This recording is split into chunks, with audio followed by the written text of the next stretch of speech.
Hare Krishna, Kamala Mataji. Audio, video clear irka? Yes, clear. Okay, thank you. Hare Krishna, ISKCON சார்பாக பகவத்கீதை 18 நாள் வகுப்பிற்கு உங்களை எல்லோரையும் அன்போடு வரவேற்கிறேன். இன்னைக்கு வந்து டே 7th சாப்டர் படிக்கலாம்.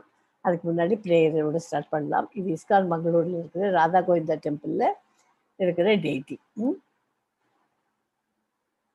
நம ஓம் விஷ்ணு பாதாய கிருஷ்ண பிரேஷ்டாய பூதலே ஸ்ரீமதே பக்தி வேதாந்த சுவாமி நிதி நாமினே நமஸ்தே சரஸ்வதி தேவே கௌரவாணி பிரச்சாரினே निर्विशेष शून्यवादी पाश्चात्य देशतारिणे कृष्णाय वासुदेवाय देवकी नंदनाय च नंदगोप कुमाराय गोविंदाय नमो नमः नमः पंकज नाभाय नमः पंकज मालिने नमः पंकज नेत्राय नमस्ते पंकजांगर्ये जय श्री कृष्णा चैतन्य प्रभु नित्यानंद श्री अद्वैत गदाधार श्रीवासादि गौरभक्त वृंद हरे कृष्णा कृष्ण कृष्ण हरे हरे हरे राम राम राम हरे हरे ओम नमो भगवते वासुदेवाय ओम नमो भगवते वासुदेवाय ओम नमो भगवते वासुदेवाय ओम अज्ञानतिमिरन्धस्य ज्ञानाञ्जनशालाकय चक्षुरुन्मीलितमेन तस्मै श्री गुरुवे नमः. हरे कृष्णा डिवोटीஸ், நேற்றுக்கு சாப்டர் 6 பற்றி ஒரு ரீகேப் கொடுத்துறேன். தியான வழிமுறையான அஷ்டாங்க யோகம் மனதையும் புலன்களையும் கட்டுப்படுத்தி பரமாத்மாவில், அதாவது பரமாத்மாவின் இதயத்தினுள் அமர்ந்த பகவானின் ரூபம் மீது தியானம் செய்வதாகும்.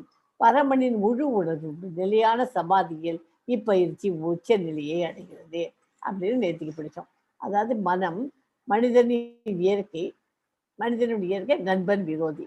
யோகம் மனதை கட்டுப்படுத்துதல் யோகத்தின் ஏணிப்படிகள். அஷ்டாங்க யோகம் உடல் தகுதிகள், மனதின் தகுதிகள். அர்ஜுனனின் இயலாமை வெளிப்படுத்துதல். வெற்றியடையாத யோகியின் கதை. ஆன்மீக மக்களின் குடும்பத்தில் பிறக்கிறார். யோகி கிருஷ்ணரின் உள் உணர்வுகளுடன் சேராதால் வெற்றியடைய முடியவில்லை. ஆனாலும் சொர்க்கலோகத்திற்கு சென்று அனுபவித்த பின் நல்லோர் அல்லது பெரும் செல்வந்தர் குடும்பத்தில் பிறக்கிறார்.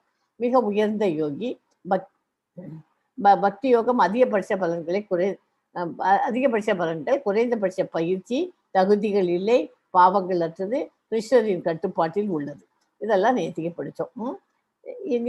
இன்னைக்கு படிக்க போது சாப்டர் 7. பௌதிகம் மற்றும் ஆன்மீகம் சார்ந்த அனைத்தையும் தாங்கி நிற்கும் விசையும் உன்னத காரணமும் பரம சத்தியமும் பகவான் கிருஷ்ணரே. புண்ணிய ஆத்மாக்கள் தங்களது மனதை இதர வழிபாட்டு முறைகளில் திசை திருப்புகிறார்கள். அதாவது இன்னைக்கு படிக்கிற சாப்டர்ல கேள்வி ஞானம் 2 டைப் இருக்கு. ஆரோகணம், அவரோகணம். ஆரோகணம்னா இயலாதது, மனிதனின் குறைபாடுகள். அவரோகணம்னா அங்கீகரிக்கப்பட்ட பரம்பரை இதில் படிச்சுக்கிறது. அவரோகணம் 2 கேள்வி ஞானம் இருக்கு. கிருஷ்ணருடைய சக்திகள், கிருஷ்ணரே அனைத்திலும் சாரம். கிருஷ்ணரை ஏற்பவர்கள் யாரெல்லாம் 4-5 பேர் ஏற்றுக்கொள்வார் தெரியுமா இருக்காது? யாரை கிருஷ்ணர் ஏற்றுக்கிறா? துயருற்றோர், செல்வம் வேண்டுவோர், அந்த மாதிரி 4 பேர் இருக்கான். கிருஷ்ணரை நிராகரிப்பவர்கள் அதிமுட்டாள்கள். மனிதனின் கடைநிலையோர், மாயக்குட்பட்ட ஞானிகள் வெளிப்படை. மாயக்குட்பட்ட ஞானிகளின் வெளிப்படையான பக்தி தொண்டு. அதுல பதில்கள் எல்லாம் கிடைக்கும். முற்பிறவி யார் பக்தராக முடியும்? முற்பிறவியில் புண்ணியம் செஞ்சிருக்கணும். பாவங்கள் எல்லாம் இல்லாமல் இருக்கிறவளுக்கு தான் அது அவளை வழிபட முடியும். தேவர்களின் வழிபாடு எல்லைக்குட்படுத்தப்பட்டது, தற்காலிகமானது. அதனால இதை பண்ண நமக்கு பர்மனண்டா நம்ம இதுக்கு போகலாம், கோலோக பிருந்தாவனுக்கு.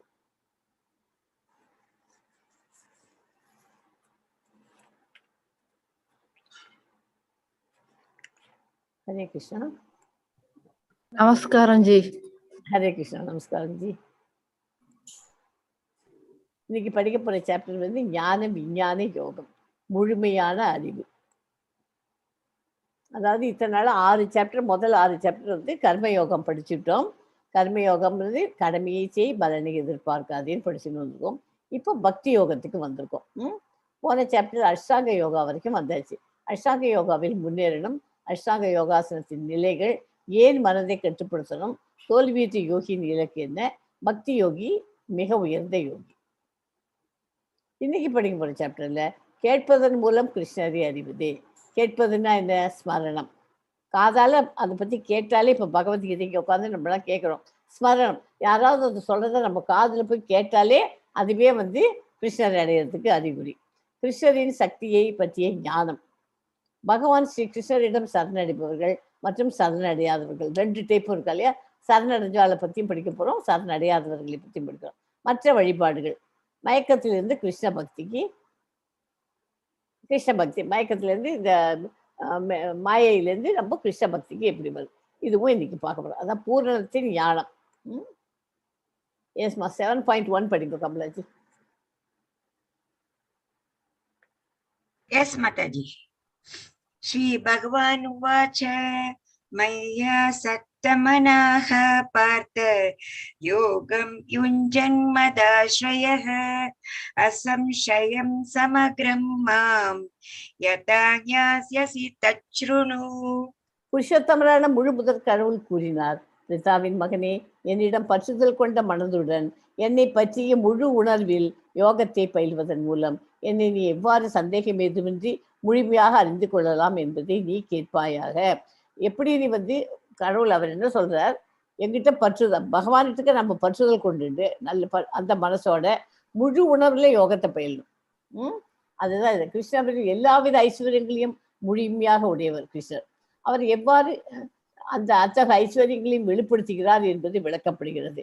கிருஷ்ணரிடம் பற்றுதல் கொள்ளக்கூடிய 4 விதமான அதிர்ஷ்டசாலிகளும் கிருஷ்ணரை ஒருபோதும் ஏற்காத 4 வித துரதிர்ஷ்டசாலிகளும் இந்த அத்தியாயத்தில் விவரிக்கப்பட்டுள்ளன. அதெல்லாம் நம்ம இப்போ வரிசையா ஒன்னொன்னா பார்த்துட்டு வர போறோம்.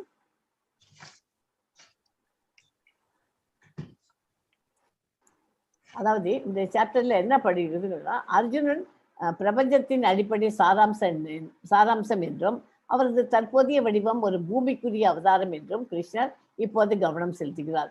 பெரும்பாலான விஷயங்களில் அவர்தான் எல்லாவற்றிலும் சாராம்சம் என்பதை புரிந்து கொள்ள முடியாது என்று கிருஷ்ணர் விளக்குகிறார். அறியாதவர்கள் கிருஷ்ணரின் சக்தியில் சிக்கிக் கொள்கிறார்கள். எல்லாவற்றிலும் அவர் உணரக்கூடிய வகையில் அவர் உருவாக்கியுள்ளார். இருப்பினும் மற்றவர்கள் 3 குணங்களை தாண்டி கடவுளை அனைவரின் நித்திய சாரமாக அங்கீகரிக்க முடியும். கிருஷ்ணர் தன்னை வணங்குபவர்களை 4 வகையாக பிரிக்கிறார்கள். 4 வகை. அந்த 4 வகையில யாரு? ஒன்று வந்து துன்பத்தில் இருப்பவர்கள், இன்னொன்று 2வது அதிகாரத்தை தேடுபவர்கள், 3வது ஞானத்தை தேடுபவர்கள். முனிவர் என்பது யோகா மற்றும் தியானத்தின் மூலம் ஏற்கனவே மன அமைதியை கடந்து கடவுள் மற்றும் சுயத்தின் தன்மையை புரிந்து கொண்ட வகையாகும். கடவுளின் தன்மையை புரிந்து கொள்ளும் நபர்கள் முழுமையான சுதந்திரம் மற்றும் சுயத்தின் செயலின் தன்மையும் அறிவார்கள்.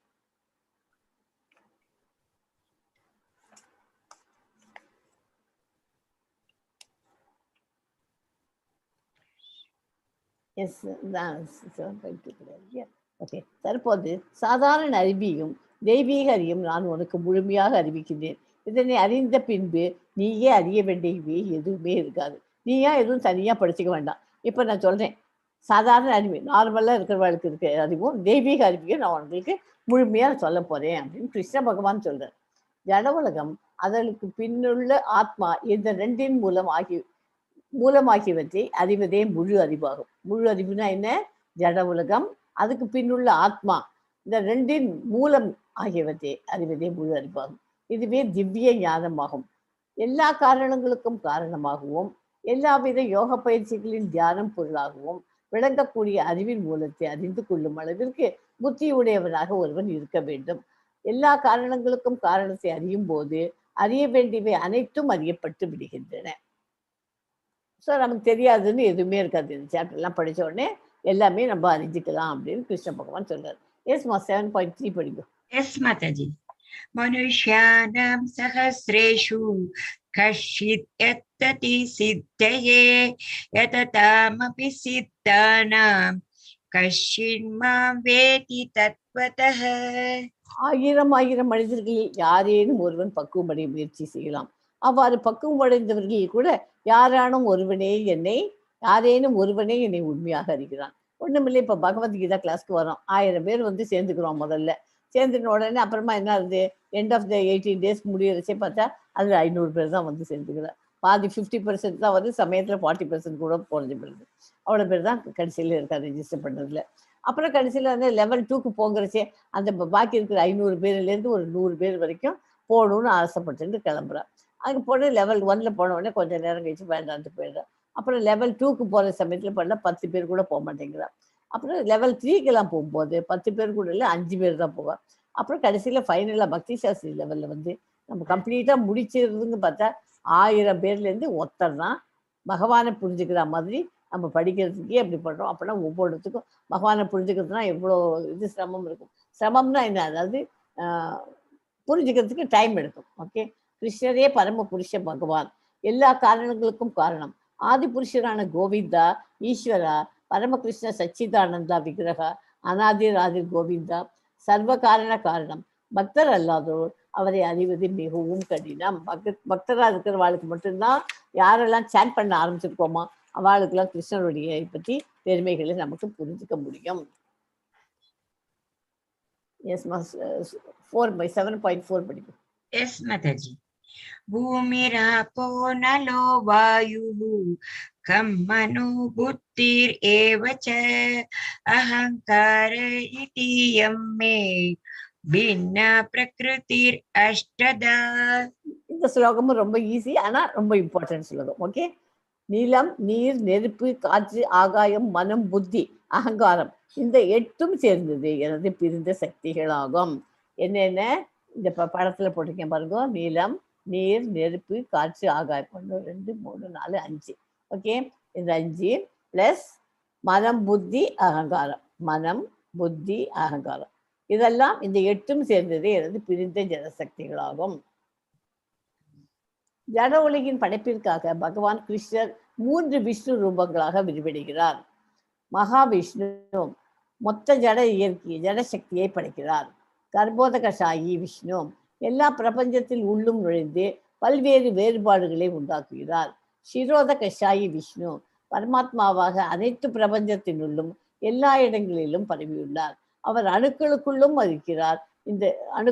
இருக்கிறார். இந்த 3 விஷ்ணுவையும் அறிபவர் எங்கும் ஜட உலக பந்தத்திலிருந்து முக்தி பெற முடியும். அந்த எவரும் ஜட உலக பந்தத்திலிருந்து விடுபடும். இந்த 3 விஷயமையும் தெரிஞ்சிருக்கணும் நமக்கு. இந்த ஸ்லோகத்துக்கு உங்களுக்கு வேர்ட் பை வேர்ட் மீனிங் கொடுத்துடுறேன். இம்பார்ட்டன்ட் ஸ்லோகம் 4 இல்லையா. பூமிர்னா நிலம், ஆப நீர், பூமிர் ஆப்போ அப்படி வருது இல்லையா. ஆப்போனா நீர், நிலம், நீர், நெருப்பு. 3வது வந்து அனல், அனல் வருது இல்லையா. பூமி ஆப்போ அனல், அனல் தான் நெருப்பு. அப்புறம் வாயு, வாயுனா காற்று. கம் ஆகாயம், வாயு, ஆகம்னா ஆகாயம். மன மனம், புத்தி புத்தி, ஏவ நிச்சயமாக, ச மேலும், அகங்கார அகங்காரம், இதி இவ்வாறு, இயம் இவையெல்லாம், மே எனது, பின்னா பின்னா பிரிந்த, பிரகிருதி சக்திகள், அஷ்டதா 8, அஷ்டம்னா 8, அஷ்டதா. ஓகே, ஈஸி, இதில் ஒன்றுமே இல்லை. பூமிர் ஆப்போ அனல் வாயு கம் மனோபுத்திர், மனோபுத்திர் ஏவச்ச அகங்காரம், இது எம் மே. இங்கே இந்த படத்தில் இருக்க அதே தான், அத்தனையும் அங்கே வந்திருக்கு. ஏவச்ச இது எம் மே பின்னா பிரகிருதி அஷ்டதா. ஓகே, இந்த ஸ்லோகம் தெரிஞ்சு வச்சுக்கணும் எல்லாரும்.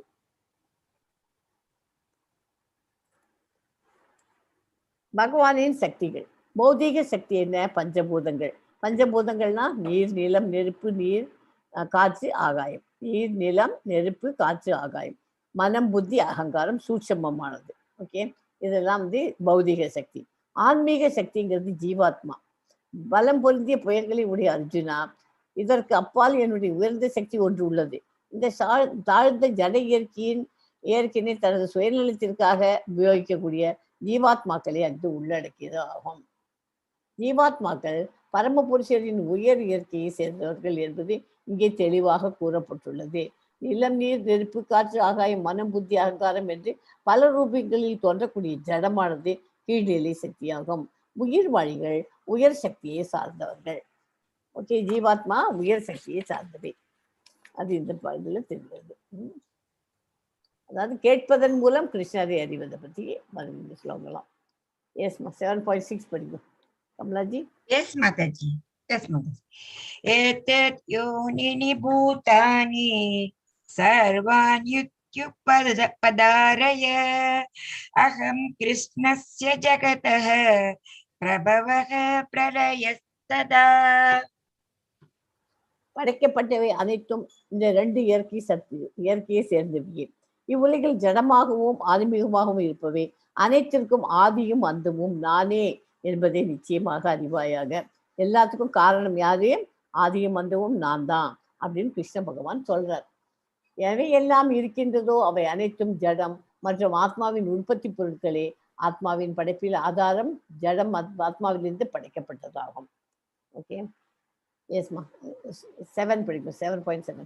Yes, Mataji.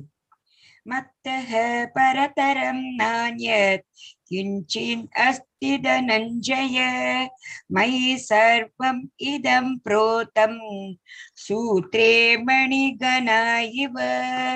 செல்வத்தை வெல்வோனே, என்னை விட உயர்ந்த உண்மை எதுவும் இல்லை. நூலில் முத்துக்கள் கோர்க்கப்பட்டுள்ளது போல அனைத்தும் என்னையே சார்ந்துள்ளன. இந்த ஸ்லோகமும் ரொம்ப இம்பார்ட்டண்டா இருக்கு. இதுல அதாவது ஒரு நிறைய நம்மகிட்ட முத்து இருக்கு. என்ன அந்த முத்தை வச்சுன்னு என்ன பண்ண முடியும்? லூஸா இருக்கிற முத்தை கையில அப்படி வச்சுன்னு வேடிக்கை தான் பார்த்துருக்கலாம். அந்த முத்தை ஒரு நூலில் எடுத்து கோத்தோம்னாக்க அந்த முத்திக்கு மதிப்பு ஜாஸ்தியா போறதா இல்லையா? அந்த முத்தெல்லாம் நூல்ல கோத்தோம்னா நூல் உள்ளுக்குள்ள இருக்கு, யாருக்குமே தெரியாது. அந்த ஆனா முத்து மாலை ஜொலிக்கிறது. அதுக்கு காரணம் என்ன? அது உள்ள இருக்கிற நூல். இதை புரிஞ்சுதான் போறோம் இந்த ஸ்லோகத்துக்கு. ஓகே, அதனால அப்பதான் அதுக்கு நெக்லஸ்க்கு வேல்யூ ஜாஸ்தியா போடுது. தனியா வெறும் முத்து மட்டும் இருந்தா லூஸா இருக்கிற முத்துக்கு இது கிடையாது. புருஷோத்தமரான கிருஷ்ணரே பரம உண்மை என்பது பிரம்ம சமயத்திலும் முடிவு செய்யப்பட்டுள்ளது. இந்த 2 ஸ்லோகங்கள்ல இருந்தும், அதாவது 7.6 and 7ல இருந்து என்ன தெரிகிறது? ஜடம் ஆன்மீகம் எனும் 2 சக்திகளை கொண்டு எங்கும் நிறைந்துள்ள பரம புருஷ பகவானே, 2த்தையுமே அவர் தான் பார்த்துக்கிறார். பரம பூர்ண உண்மை என்பதை முடிவு செய்யலாம். அதாவது இதை ஒரு நிறைய இடத்துல கேள்வி கேட்பா. நூலில் கோற்றுள்ள முத்துக்களை போல அனைத்தும் பகவானை சார்ந்தது அப்படிங்கிறது இந்த ஸ்லோகத்துக்கு தெரிஞ்சுக்கணும். இதுவும் உங்களுக்கு வேர்ட் பை வேர்ட் சொல்றேன். இம்பார்ட்டன்ட் ஸ்லோகம் இது.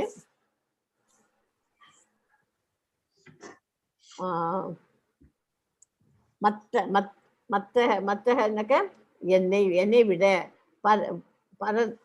பரதரம் உயர்ந்த இல்லை, அந்நியத் கிஞ்சித வேறு எதுவும் அஸ்தி இருக்க, தனஞ்சய செல்வத்தை வெல்வோனே, மயி என்னில் சர்வம் எல்லாம் இதம் நாம் காணும் புரோதம் கோர்க்கப்பட்டு, சூத்ரே நூலில் மணிகணா முத்துக்கள் இவ போல. ஓகே, இதாவது பரம்பொருள் உருவமா அருவமா என்பதை பற்றிய தாக்கம் பொதுவாக இருந்து வருகிறது. பகவத்கீதையை பொறுத்தவரை பூரண உண்மை புருஷோத்தமரான முழுமுதற் கடவுள் ஸ்ரீ கிருஷ்ணரே. இது ஒவ்வொரு படியிலும் உறுதி செய்யப்படுகிறது. பூரண உண்மை ஒரு நபரே எனும் கருத்து இந்த ஸ்லோகத்தில் குறிப்பாக வலியுறுத்தப்பட்டுள்ளது. புருஷோத்தமராகிய கிருஷ்ணரே பரம உண்மை என்பது பிரம்ம சமயத்திலும் முடிவு செய்யப்பட்டுள்ளது. ஓகே, ஈஸ்வர பரம் கிருஷ்ண சச்சித்தானந்த விக்கிரக, அதாவது பரம பூரண உண்மை புருஷோத்தமராகிய பகவான் ஸ்ரீ கிருஷ்ணரே. அவரே ஆதி புருஷர், எல்லா ஆனந்தங்களையும் இருப்பிடமான கோவிந்தா, பூரண ஆனந்தமும் அறிவும் நிரம்பிய நித்திய ரூபம், எல்லா காரணங்களுக்கும் காரணமான பரம புருஷரே. பூரண உண்மை என்பதில் இந்த அதிகாரிகள் எவ்வித சந்தேகத்துக்கும் இடமளிக்கவில்லை. இருப்பினும் வேத வாக்கியத்தின் பலத்தில் அருவவாதியை விவாதிக்கிறார். ததோய துத்ததம் தத் ஸ்வரூபம் அனாமயம் அப்படின்லாம் வருது. இதெல்லாம் ரொம்ப டீட்டெயில் போக வேண்டாம். பிரபஞ்சத்தின் முதல் உயிர்வாழியான பிரம்மாவை தேவர்கள், மனிதர்கள் மற்றும் மிருகங்களுக்கு மத்தியில் பரமனாக கருதப்படுகிறார். ஆனால் பிரம்மாவிற்கு அப்பால்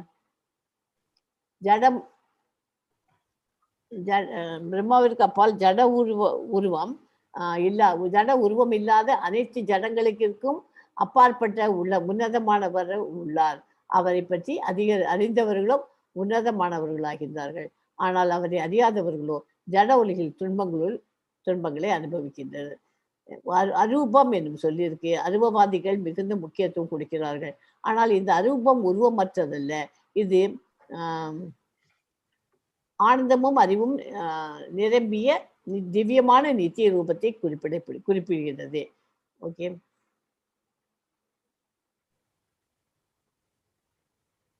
அதாவது இந்த ஸ்லோகத்துல இருந்து என்ன தெரிஞ்சு, ஜடம் ஆன்மீகம் என்று 2 சக்திகளை கொண்டு எங்கும் நிறைந்துள்ள பரம புருஷ பகவானே பரமபூரண உண்மை என்பதை தெரிந்து கொள்ளலாம். பரமபூரண உண்மை இந்த 2 இதுலயும் இருக்கிறது பகவான் தான் அப்படிங்கிறது புரிஞ்சுக்கலாம்.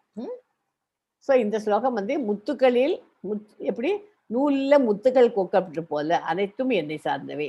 அந்த முத்துக்கள்லாம் அந்த நூலில் தானே தாங்கி பிடிச்சிக்குது. அந்த மாதிரி எல்லாமே என்னை சார்ந்தவை. எஸ் 7.8 படிக்கும் கமலாஜி. எஸ் மாதாஜி.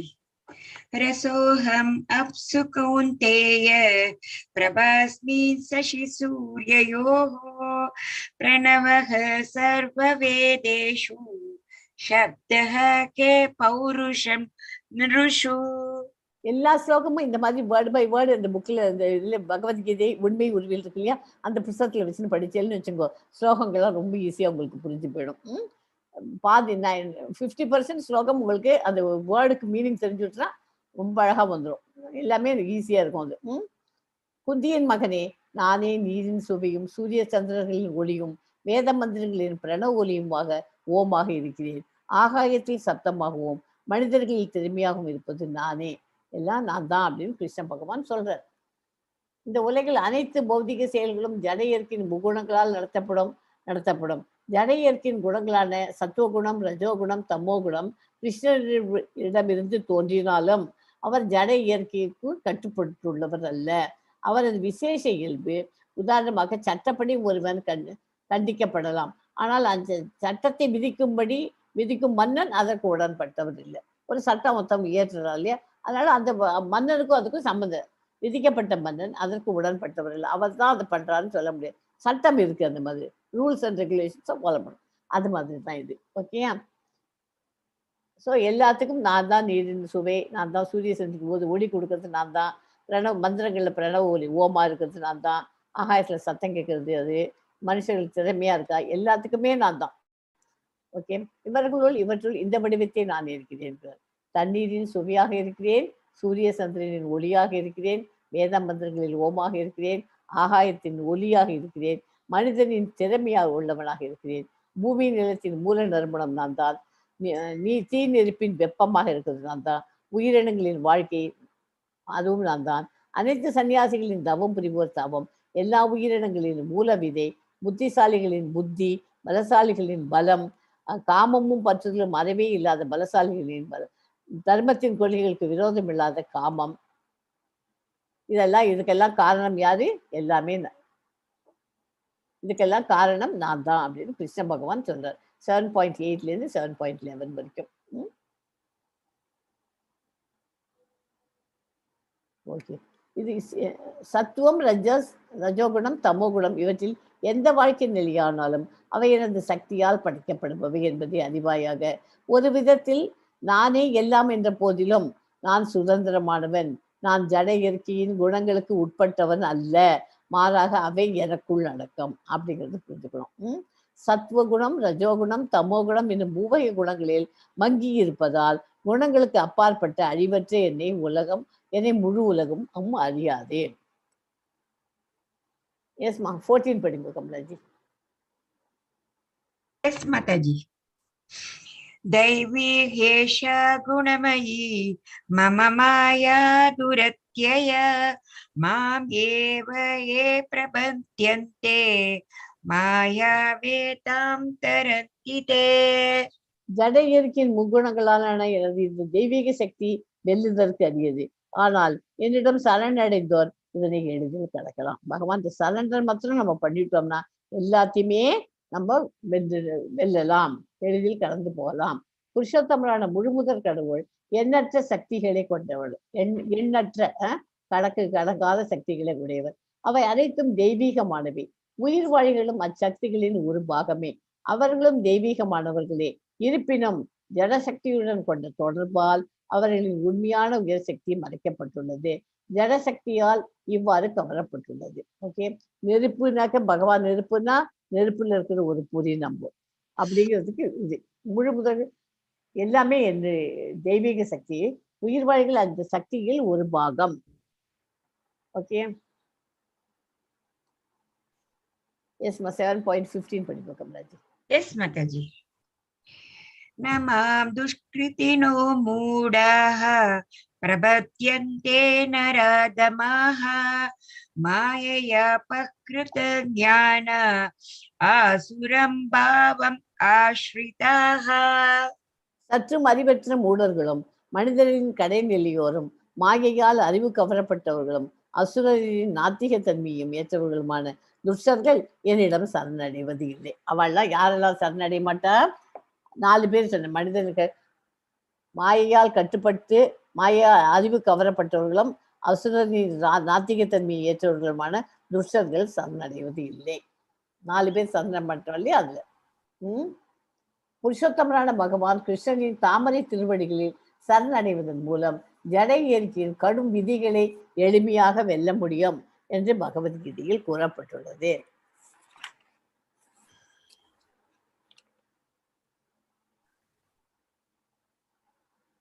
ஸோ இந்த ஸ்லோகம் படித்தோம் இல்லையா? இப்போ இந்த முதல் ஸ்லோகம் 7.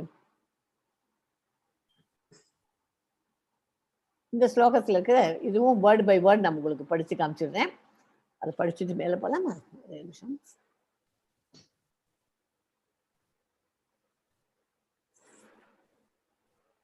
அதாவது பைஹார்ட் பண்ணுறா இல்லையா? நிறைய பேர் பைஹார்ட் படிக்கணும்னு ஆசைப்பட்டு படிக்கிறா. அவளுக்காக அதை இது படிச்சிடுறேன்.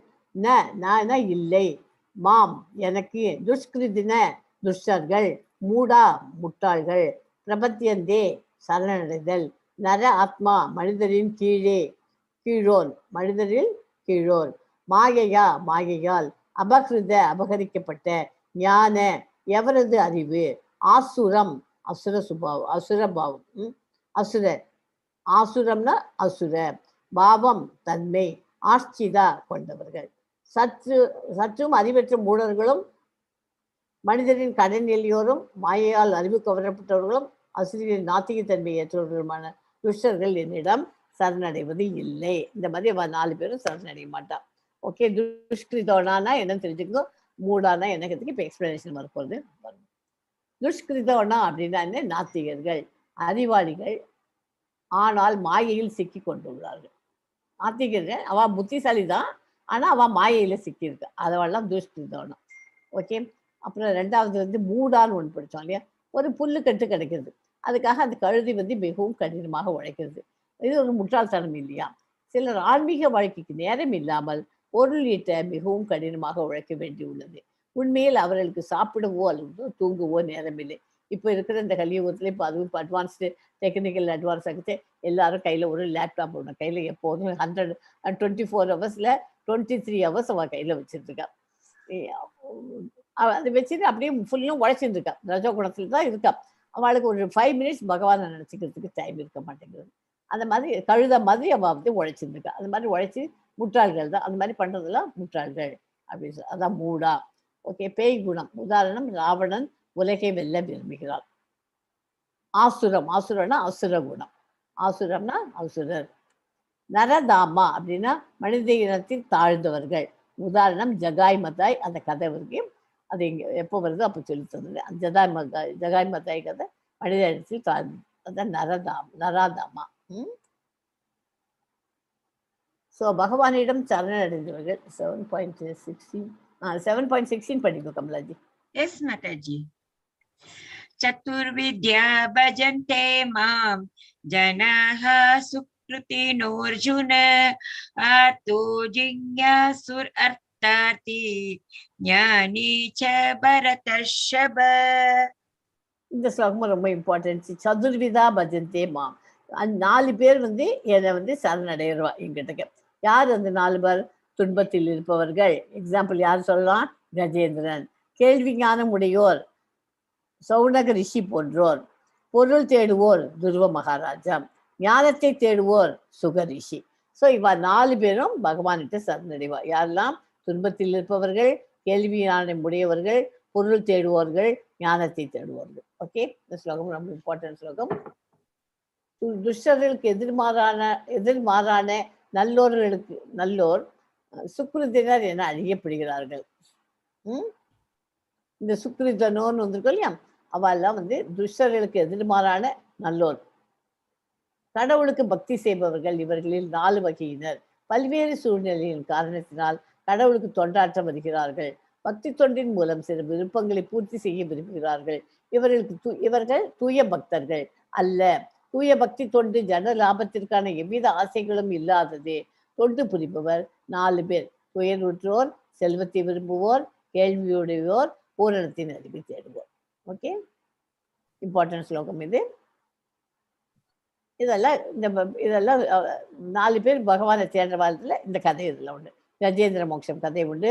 திரௌபதி வஸ்திராபரணம் கதை இது சொல்லலாம். சுக கோஸ்வாமி ஜனனம், சுக கோஸ்வாமி பரீட்சித் மகாராஜா ஸ்ரீமத் பாகவதம் கதையும் சொல்லலாம். அப்புறம் துருவ மகாராஜா, ராமர் ஹனுமான், சுத கோஸ்வாமி நைமிசாரணம், முனிவர்களின் வேள்விகள், இதெல்லாம் பகவான்கிட்ட சரணடைந்தவர்கள். அதுக்காக எல்லாம் ஒவ்வொரு கதையும் எப்போ டைம் கிடைக்குதோ எடுத்து வச்சுன்னு படிச்சுக்கோங்க. இவர்கள் முழு ஞானத்துடன் எப்போதும் தூய பக்தி தொண்டில் ஈடுபட்டிருப்பவர்கள். இவர்களில் முழு ஞானத்துடன் தூய பக்தி தொண்டில் ஈடுபட்டிருப்பவனே சிறந்தவன். ஏனெனில் நான் அவனுக்கு மிகவும் பிரியமானவன் ஆவேன், அவனும் எனக்கு மிகவும் பிரியவனாவான். இந்த ஸ்லோகத்திலேருந்து கவனிச்சுட்டே வாங்கோ, கடவுளுக்கு யாரெல்லாம் பிரியமானவர். இந்த முழு ஞானத்தை தவிர்த்து தூய பக்தி தொண்டில் எப்போதும் ஈடுபட்டிருப்பவன் தான் அவருக்கு பிரியமானவர்கள், நாமளும் அவருக்கு பிரியமானவர்களாம்.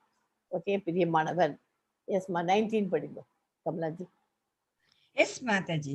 பகுநாம் ஜன்மநாம் அந்தே ஞானவான் மாம் பிரபத்யதே வாசுதேவக சர்வம் இதி ச மகாத்மா சுதுர்லபஹ. இந்த 7.17 கொஞ்சம் கொடுக்கிறோம். உயரத்தில் உள்ளோர், கேள்வியுடையோர், வறுமையால் வாடுவோர், பரம ஞானத்தை தேடுபவர் என அனைவருமே ஜட விருப்பங்களின் எல்லா களங்களிலிருந்து விடுபட்டு தூய பக்தர்கள் ஆகலாம். எல்லா பௌதிக ஆசைகளிலிருந்து விடுபட்டு பூரண உண்மையை அறிந்தவன் தூய பக்தனாகிறான். ஞானத்தை தேடும் போது பௌதிக உடலிலிருந்து வேறுபட்டவன் என்பதை உணர்கிறான். தூய பக்தர்களின் உதவினால் தூய்மை அடைய முடியும். பியோர் டிவோட்டிஸோட நம்ம அசோசியேஷன் வச்சிருந்தா இதை அடைய முடியும். இந்த ஸ்லோகத்தினோட மீனிங் ரொம்ப இம்பார்ட்டன்ட் நமக்கு. ஓகே, இதுக்கு பற்பல பிரிவுகளுக்கு பின் உண்மையான அறிவுடையவன், எல்லா காரணங்களுக்கும் காரணமாக எல்லாமாக என்னை அறிந்து என்னிடம் சரணடைகிறார்கள். அத்தகைய மகாத்மா மிகவும் அரிதானவன். அந்த மாதிரி ரொம்ப ரேராக தான் பார்க்க முடியும், நிறைய பார்க்க முடியாது. உயிர் வாழி வேத சடங்குகளையும் பக்தி தொண்டையும் செயலாற்றும் போது ஆன்மீக தன்னுணர்வில் இறுதி குறிக்கோள் பரமபுருஷ பகவானே எனும் தூய்மையான திவ்ய ஞானத்தினை பற்பல பிரிவுகளை கடந்த பின் அடைய முடியும்.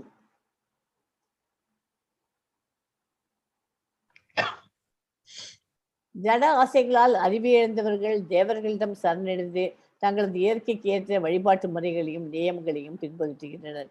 எல்லாரது இதயத்திலும் நான் பரமாத்மாவாக இருக்கிறேன்.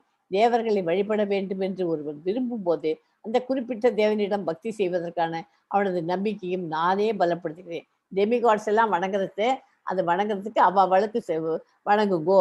உங்களுக்கு இது பணம் மட்டும் வேணுமா, ஓகே, லக்ஷ்மி இருங்கோ. படிப்பு வேணுமா, சரஸ்வதி படிக்கும் அப்படின்னு அதெல்லாம் சொல்றதெல்லாம் யாரு? நான் தான் சொல்லி கொடுக்குறேன். ஏன்னா இவர் சுப்ரீம் காடுங்கிறதுக்காக சொல்றாரு.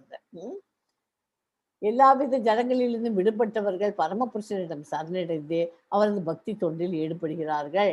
கடவுள் அனைவருக்கும் சுதந்திரம் கொடுத்துள்ளார்.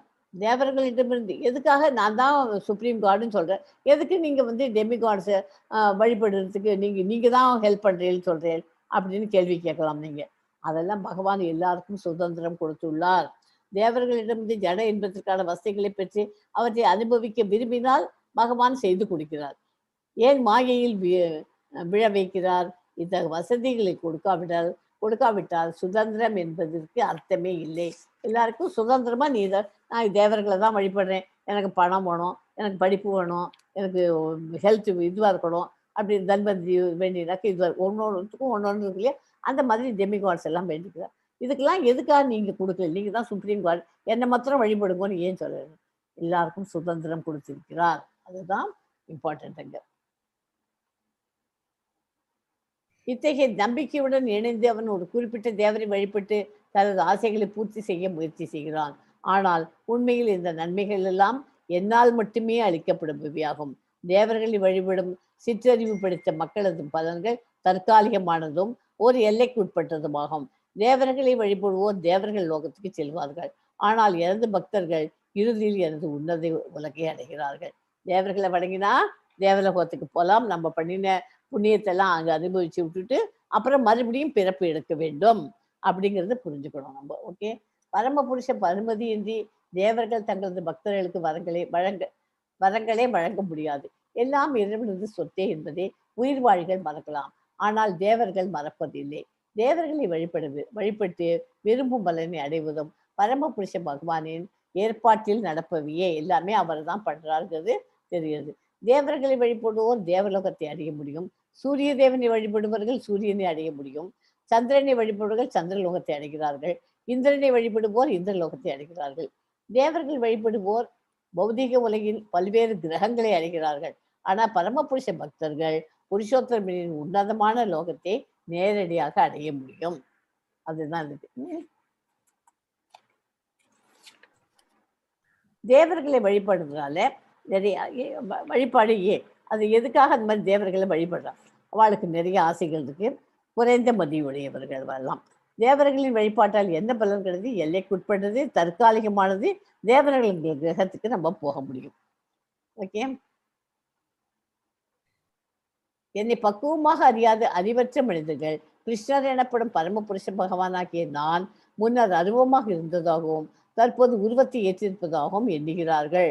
அவர்களது சிற்றறிவினால் அழிவற்றதும் மிக உயர்ந்ததுமான எனது பரம இயற்கையை பற்றி அவர்கள் அறிய மாட்டார்கள். அறியலே. தேவர்கள் வழிபடுவோர் சிற்றறிவுடுவோர் என்றும் கூறப்பட்டுள்ளது. இறைவனுக்கு உண்மையில் உருவம் கிடையாது என்று அருவவாதிகள் நினைக்கிறார்கள். ஆனால் கிருஷ்ணரது உடல் ஜட இயற்கையினால் ஆனது என்றும் அவரது லீலைகள் அவரது ரூபம் மற்றும் அனைத்தும் மாயை என்றும் பக்தியற்றவர்கள் என்கிறாள். இத்தகைய அருவவாதிகள் மாயாவதிகள் என்று அறியப்படுகிறார்கள். இவர்கள் உண்மையே அறியாதவர்கள். சிற்றறிவுடையோருக்கும் முற்றாளுக்கும் நான் ஒருபோதும் தோன்றுவதில்லை. நான் எனது அந்தரங்க சக்தியால் கவரப்பட்டுள்ளேன். எனவே நான் பிறப்பற்றவன் அழிவற்றவன் என்பதை இவர்கள் அறிவதில்லை. அர்ஜுனா, முழு முதற் கடவுளான நான் கடந்த காலத்தில் நடந்தவை, தற்போது நடப்பவை, இனி நடக்கப் போகின்றவை அனைத்தையும் அறிவேன். நான் எல்லா ஜீவாத்மாக்களுக்கையும் நன்கு அறிவேன். ஆனால் என்னை அறிந்தவர் யாரும் இல்லை. பக்தர்கள் அல்லாதவருக்கும் சாதாரண மனிதருக்கும் அவர் வெளிப்படுவது இல்லை. பரமபூர்ண உண்மையான பகவான் கிருஷ்ணருக்கு ரூபமும் தனித்தன்மையும் உண்டு என்பது இந்த ஸ்லோகத்தில் தெளிவாகிறது.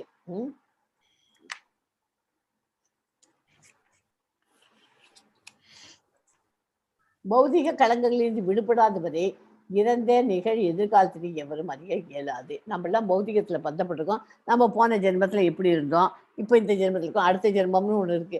அதில் நம்ம எப்படி இருக்க போறோம், இதெல்லாம் நமக்கு ஒண்ணுமே தெரிய போறது இல்லை இல்லையா? அதுக்கு காரணம் என்ன? நம்மளுடைய அறியாமை. ஒரே நிமிஷம்.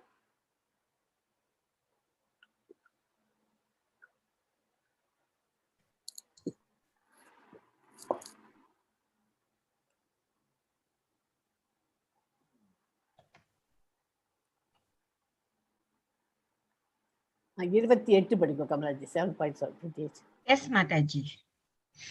येषां त्वन्तगतं पापं जनानां पुण्यकर्मणां त्वे द्वन्द्वमोहनिर्मुक्ता भजन्ते मां दृढव्रताः. முற்பிரிவிலும் இந்த பிரிவிலும் புண்ணிய செயல்களில் ஈடுபட்டு எவர்கள் பாவ விளைவுகளில் முழுமையாக ஒழிக்கப்பட்டு விட்டதோ, எவர்கள் மயக்கத்தின் இருமையிலிருந்து பூரணமாக விடுபட்டுள்ளார்களோ அவர்களே எனது பக்தி தொண்டில் மன உறுதியுடன் ஈடுபடுவார்கள். யாரும் ஃபுல்லு கான்சன்ட்ரேட் பண்ணி பகவானோட மன உறுதியோட இருங்க முடியும்? பாவ விளைவுகள் முழுமையாக ஒழிக்கப்படணும், மயக்கத்தில் இருமையிலிருந்து பூரணமாக விடுபடணும். இதெல்லாம் இருந்தால் தான் அவரை நம்ம இருங்க முடியும். திவ்யமான நிலைக்கு ஏற்ற பெற தகுதி வாய்ந்தவர்களை ஸ்லோகம் சுட்டி காட்டுகிறது. பக்தி தொண்டினை ஏற்று படிப்படியாக பரமபுருஷ பகவானை பற்றி தூய ஞானத்தினை அடைய முடியும். தூய பக்தர்களின் தொடர்பினால் கிருஷ்ண உணர்வின் மூலம் சாத்தியமாகும். ஏனென்றால் சிறந்த பக்தர்களின் சங்கத்தினால் மயக்கத்திலிருந்து விடுபட முடியும். நம்ம தனியா உட்காந்து நம்ம பகவத்கீதையை படிச்சுன்னு தான் நமக்கு இதெல்லாம் எடுத்து புரியும். 4 பேரோட சேர்ந்து அசோசியேஷன் இருக்கிறது இருந்தா தான் நமக்கு அது என்னங்கிறது நமக்கு புரியும். அதை பத்தி கொஞ்சம் விவரமா தெரிஞ்சவாளோட நம்ம அசோசியேஷன் இருக்கணும். அவதான் பக்திக்கு வர முடியும். பௌதிக தோற்றம் தேவர்கள் மற்றும் எல்லாவித யாகங்களை ஆள்பவனாகவும் பரமபுருஷனாகவும் என்னை அறிந்து என்னை பற்றி உணர்வுடன் இருப்பவர்கள் மரண நேரத்திலும் கூட பரமபுருஷ பகவானான என்னை அறிய முடியும். எல்லாத்தையும் பரமபுருஷ அவரை பௌதிக தோற்றத்திலேருந்து தேவர்கள் மற்றும் இல்லாத யாகங்களை ஆள்பவனாகவும் இருந்துக்கவ அவளுக்கு மரண நேரத்தில் கூட அவளை பகவானை அறிய முடியும் அப்படின்னு இருக்கிற ஸ்லோகம். கிருஷ்ண உணர்வில் செயல்படுவோர் பரமபுருஷ பகவானை முழுமையாக புரிந்து கொள்ளுதல் என்னும் பாதையில் ஒருபோதும் விலகுவது இல்லை. கிருஷ்ண பக்தனால் இறக்கும் தருவாயில் கிருஷ்ணரை மறக்க முடியாது. இயல்பாகவே அவன் கோலோக விருந்தாவனத்திற்கு உயர்வு பெற்றவனாகிறான். ஓகே.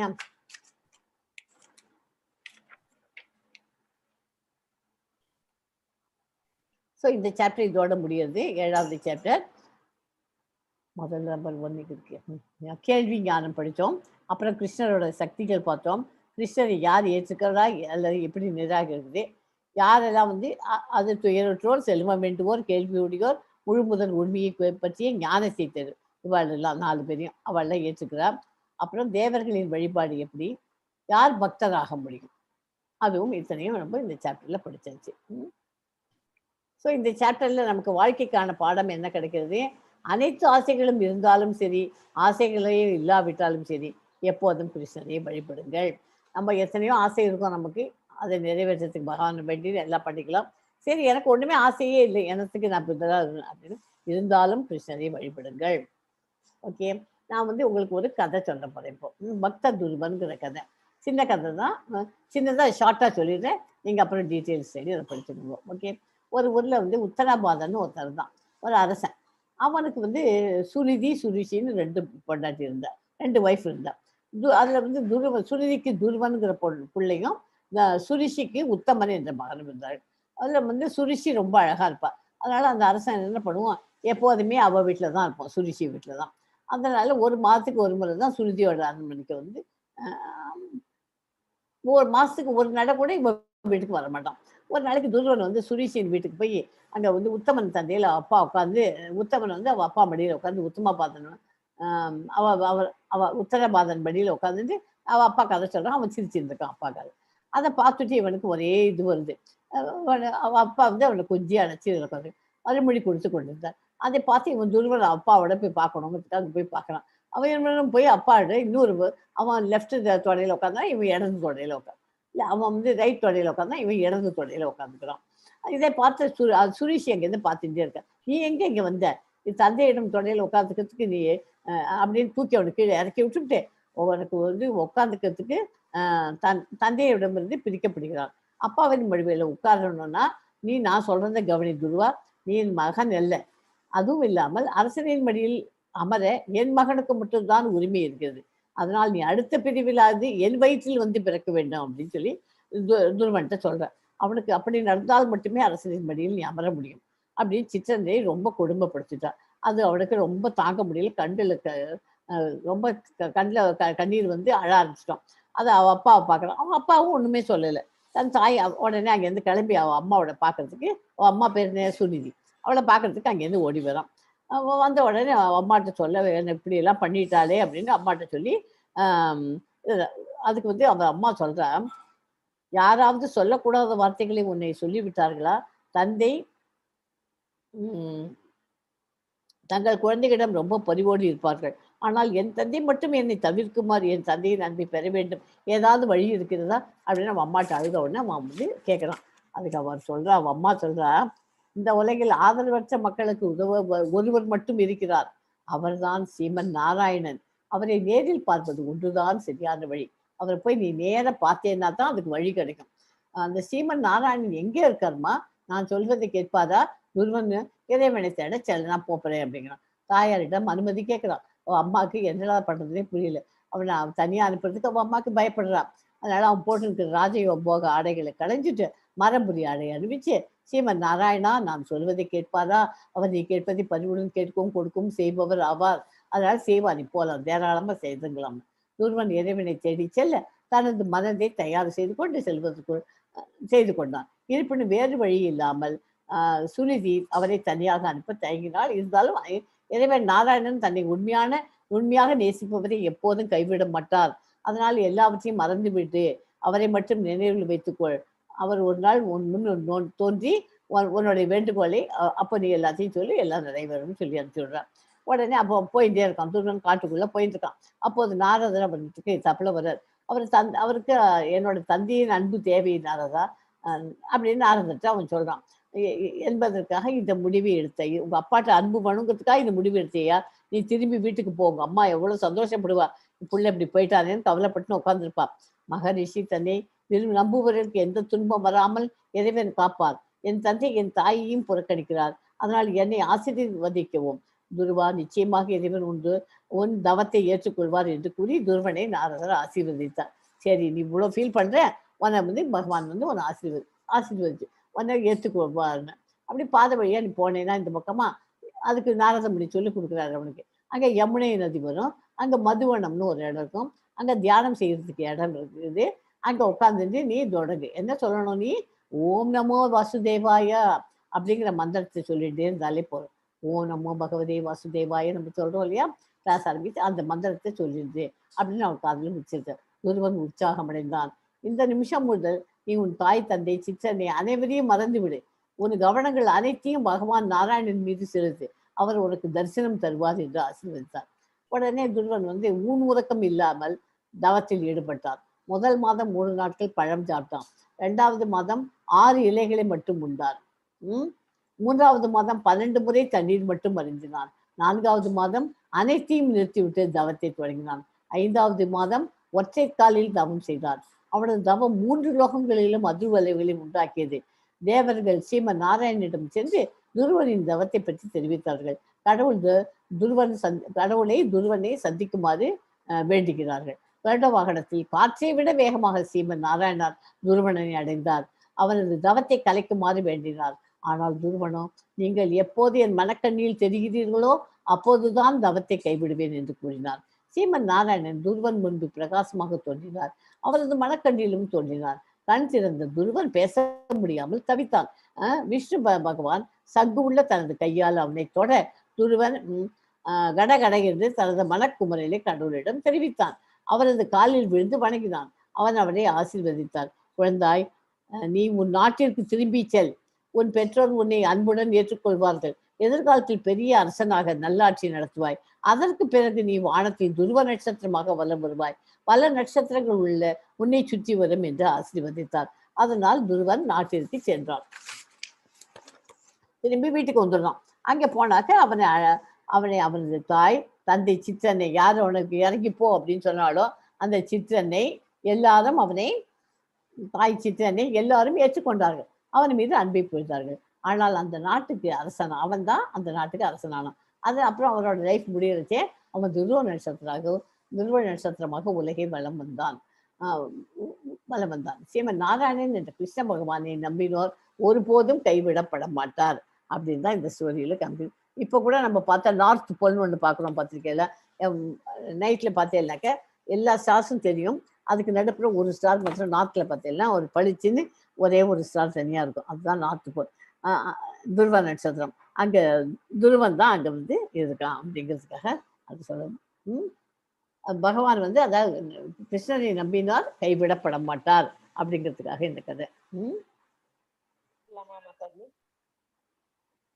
ஸோ இந்த ஸ்லோகத்தை சொல்றேன், சொல்லிவிட்டு ஒரு வாட்டி நம்ம கிளாஸை ஒரு டைம் ஹரே கிருஷ்ணா மகாமந்திரம் சொல்லலாம். வாஞ்சா கல்பதரூபஸ்யச்ச கிருபா சிந்துபியோ ஏவச்ச பத்திதானாம் பாவனேபியோ வைஷ்ணவேபியோ நமோ நமக. ஹரே கிருஷ்ணா கிருஷ்ண கிருஷ்ணா ஹரே ஹரே, ஹரே ராம ராம ராம ஹரே ஹரே. சொல்லுங்க ஜெய்ஸ்ரீ மாதாஜி, ஃபினிஷ் பண்ணுங்க. ஹரே கிருஷ்ணா மாதாஜி. ஹரே கிருஷ்ணா முடிச்சிடலாமா? முடிச்சுமா மாதாஜி. இது மாதிரி என் வாழ்க்கையில நடந்திருக்கு. இல்ல இருக்கட்டும், இதை எண்ட் பண்ணட்டும், கிளாஸ் எண்ட் பண்ணிட்டோம். सतीति श्रीमद्भगवद्गीतासु उपनिषत्सु ब्रह्मविद्यायां योगशास्त्रे श्रीकृष्णार्जुन संवादे ज्ञानविज्ञानयोगो नाम 7मोऽध्यायः। अस्मिन् परात्मन्ननुपात्मकल्पे त्वमेत्तमोत्तापितपद्मयोनिः अनन्तभूमामरोगराशिं निरुन्दिवातालय वासविष्णु।